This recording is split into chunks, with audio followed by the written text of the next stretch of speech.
नमस्कार, मेरे इस वीडियो में आप सभी का स्वागत है।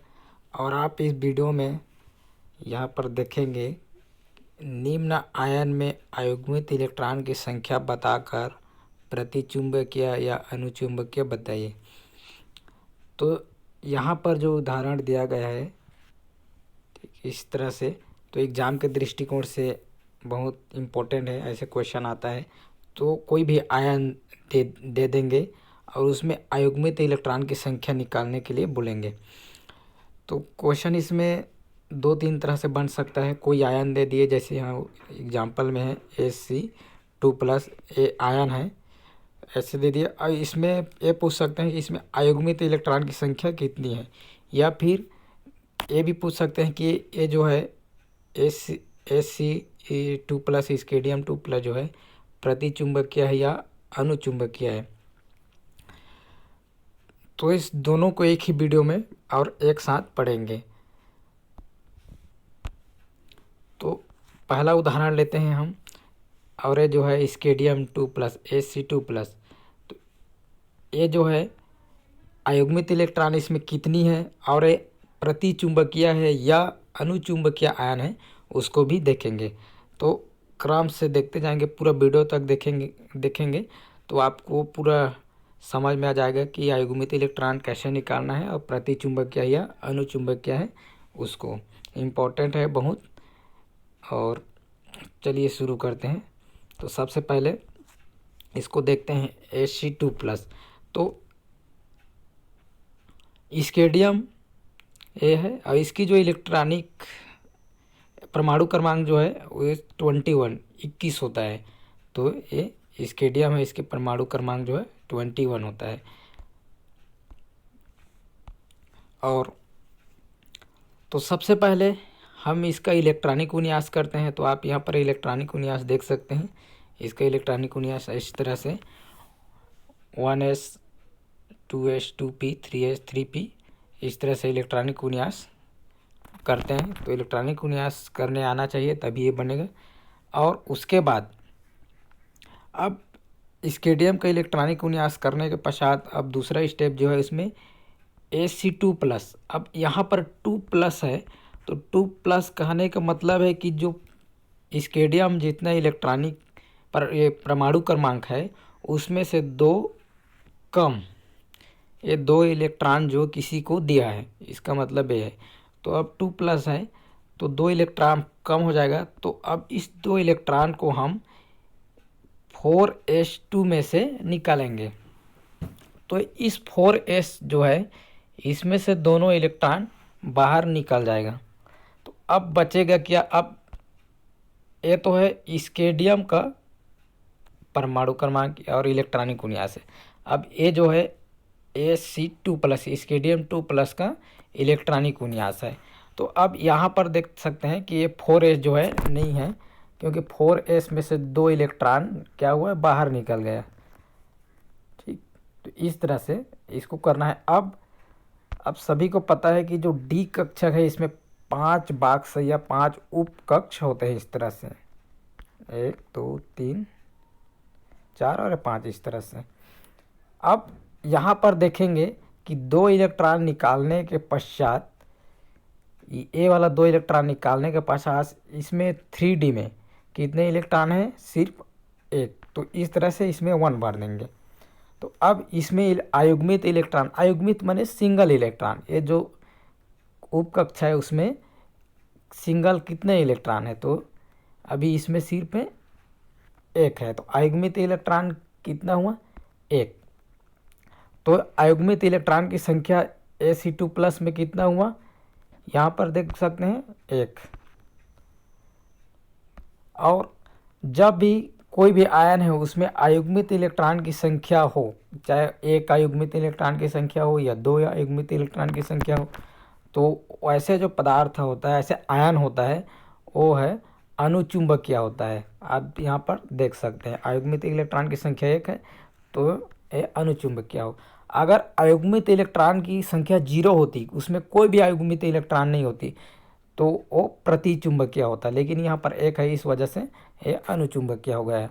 तो और उदाहरण लेते हैं, दूसरा उदाहरण लेते हैं तो और ज़्यादा क्लियर होगा। अब दूसरा उदाहरण जो है Mn2+, मैग्नीज का इलेक्ट्रॉनिक विन्यास करेंगे और इसकी परमाणु क्रमांक जो है 25 है। तो इलेक्ट्रॉनिक विन्यास करते हैं तो इस तरह से इलेक्ट्रॉनिक विन्यास होता है। तो ये अंतिम कक्ष है, ये वाला अंतिम कक्ष है जो गोल लगाया वो। अब इसमें से 2+ बोल रहा है, इसका मतलब है कि इसमें से 2 इलेक्ट्रॉन बाहर निकल जाएगा। तो 2 इलेक्ट्रॉन कहाँ से निकलेगा? इस 4s से निकलेगा। तो 4s से 2 इलेक्ट्रॉन, यहाँ पर 4s नहीं है देख सकते हैं, तो 4s से 2 इलेक्ट्रॉन को निकाल दिए। तो अब जब 2 इलेक्ट्रॉन निकला, 2+ माने 2 इलेक्ट्रॉन निकलना है, तो 2 इलेक्ट्रॉन जब निकला तो मैग्नीज 2+ में अंतिम कक्षक कौन सा बचा? 3d। तो 3d इसमें कितने इलेक्ट्रॉन है? 5। अब इस 5 इलेक्ट्रॉन को डी कक्षा के जो उप कक्षक कहा जाए उसमें हम भरेंगे। तो इस तरह से आप देख सकते हैं कि सभी में एक एक इलेक्ट्रॉन भरे हैं, एक एक, इसमें भी एक, इसमें भी, इसमें भी एक। तो ये सब किस क्या है? ये अयुग्मित है। तो इसमें अयुग्मित इलेक्ट्रॉन कितना है? 5। गिन सकते हैं आप इसको, 1 2 3 4 और 5। तो इसमें अयुग्मित इलेक्ट्रॉन की संख्या 5 हुआ है। तो इसमें अयुग्मित इलेक्ट्रॉन की संख्या कितनी? 5। और अयुग्मित इलेक्ट्रॉन की संख्या चाहे 1 हो चाहे 5 हो, वो कैसा होता है? अनुचुंबकीय पदार्थ है। तो ये भी एक क्या हुआ? अनुचुंबकीय पदार्थ हुआ। मान लो कोई कक्षक में इस तरह से 2 इलेक्ट्रॉन इस तरह से हैं, तो ये अयुग्मित इलेक्ट्रॉन नहीं हुआ, ये युग्मित इलेक्ट्रॉन हुआ। तो इसमें आप सभी को पता है कि इसमें 2 होना चाहिए, लेकिन इसमें 1 है, तो ये अयुग्मित है। तो इस तरह से अयुग्मित इलेक्ट्रॉन की संख्या निकालते हैं। और उदाहरण देते हैं और ज़्यादा क्लियर होगा। एक और उदाहरण लेते हैं, CO2+, कोबाल्ट का परमाणु क्रमांक जो है 27 होता है। तो इस 27 कोबाल्ट का जो परमाणु क्रमांक, इसकी इलेक्ट्रॉनिक विन्यास करते हैं तो इस तरह से इलेक्ट्रॉनिक विन्यास होता है। तो इसका अंतिम कक्षक को आप देख सकते हैं, ये वाला 3d7 4s2 है। अब यहाँ पर क्या है? 2+ है, तो 4s2, तो 4s में से 2 इलेक्ट्रॉन निकाल देंगे। तो अब बचेगा कितना? 3d7। तो आप यहाँ पर देख सकते हैं 3d7।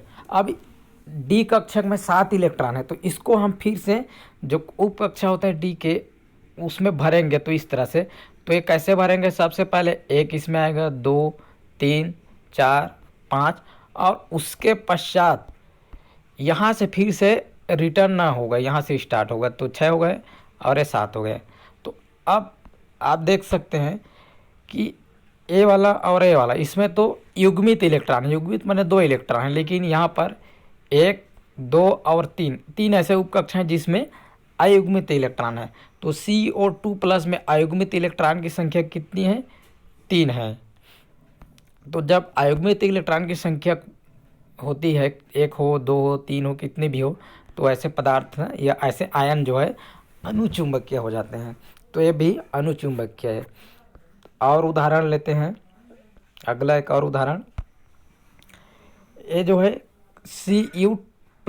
अब यहाँ पर सिर्फ एक प्लस माने एक ही इलेक्ट्रॉन बाहर निकला है। तो कापर है, कापर का परमाणु क्रमांक जो है 29 है, और इसकी इलेक्ट्रॉनिक विन्यास इस तरह से होती है।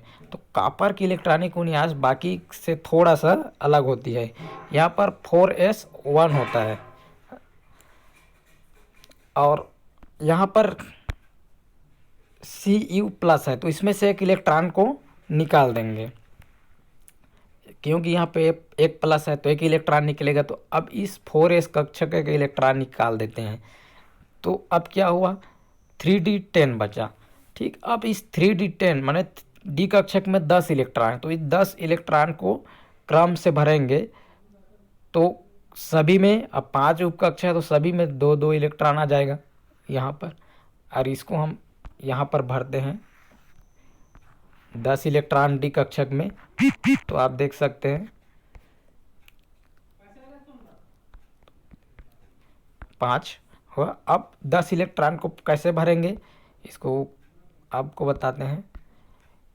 1 2 3 4 और 5। अब छठवां जो है यहाँ से फिर रिपीट होगा, तो इसकी कलर भी चेंज कर देते हैं ताकि ज़्यादा क्लियर दिखे।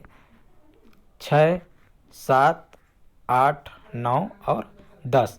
तो ये देख सकते हैं आप। तो इसमें अयुग्मित इलेक्ट्रॉन की संख्या कितनी है? कोई ऐसे का उपकक्षा है क्या कि जिसमें एक इलेक्ट्रॉन हो? तो ऐसा नहीं है। तो इसमें अयुग्मित इलेक्ट्रॉन की संख्या क्या है? 0 है।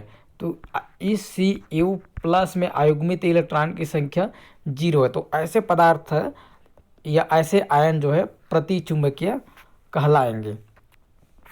और देखते हैं एक और अच्छा उदाहरण, ये अंतिम है।